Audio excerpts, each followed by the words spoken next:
Hey guys, it's Pete Hooley here down at MSAC. We've got Dean Vickerman here for a little coaches catch up. We're trying to find out how the team's going. We've played a few preseason games. So firstly, Dean, good to see you. And how's the team looking? You've had a few preseason games. How's things starting to gel? I think what we expected with this group, that right now we're going to have some real peaks and troughs, and we saw that so far. A couple of games against Chinese teams where thought our energy was really good and our camaraderie was really good. We only take eight guys into the Cairns game, and saw some individual talents really shine.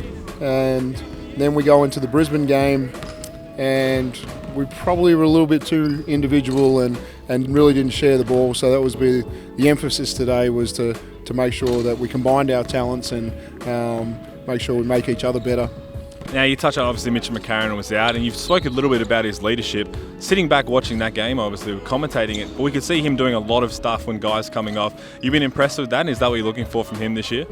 Yeah, and everybody's going to have to sacrifice a little bit, for the good of this group. And I thought in the first few preseason games, Mitch shot attempts were only 5 or 6 a game, and but he did all the other things that make us good. And so for us to then play Brisbane without him and recognise, that we were missing leadership, that we were missing a guy that would just make an extra pass and let the basketball move, and do all those little intangibles that make you win.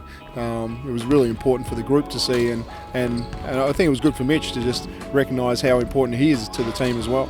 Yeah, now I've spoke to Mitch, and Mitch was one of the most athletic guys on the roster this year. Now he's probably down to number 5 or so. But you see that especially in the first 2 preseason games of how well it's going to work for you guys defensively. Is that going to be your plan, to get up in the court and be able to trap these guys and really expose with that athleticism?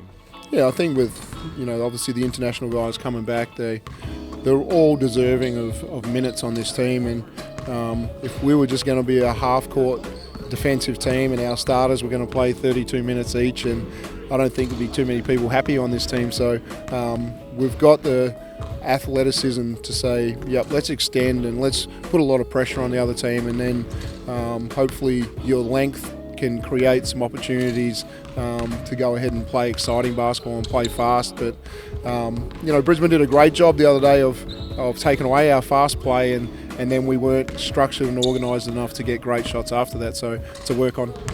Now we fast forward to Friday night, Illawarra Hawks. Everybody's talking about the LaMelo Ball show coming to town. Obviously you've got to deal with him, but you've got some familiar faces on that team. Josh Boone, who's going to be back. What are you going to look about for that game, and what are you excited for to see the next step for this United team to go against them? Yeah, and we haven't seen them play, so it'll really be focusing on the things that we can control. We know some individual talents that we can try and adjust a little bit to those. But yeah, without seeing them play and see what kind of pace they're going to play at, I think they've got a real mix of guys that can play fast and play a little bit slower as well. So I think they're a really talented team, and experienced point guards, young point guards, experienced bigs, young bigs in a Froling. We don't know how Mello, what impact he's going to have on the game, and so I go quite excited and with a open mind about what we're going against. But again, for us, rebounding and sharing the basketball and just being a bit better with our defensive rotations. Brisbane made 13 threes the other night, and I thought they could have made a lot more. We were a little late on closeout, so improving those areas. I appreciate your time, Tino. Make sure you guys tune in on Friday night when they take on the Illawarra Hawks in Ballarat.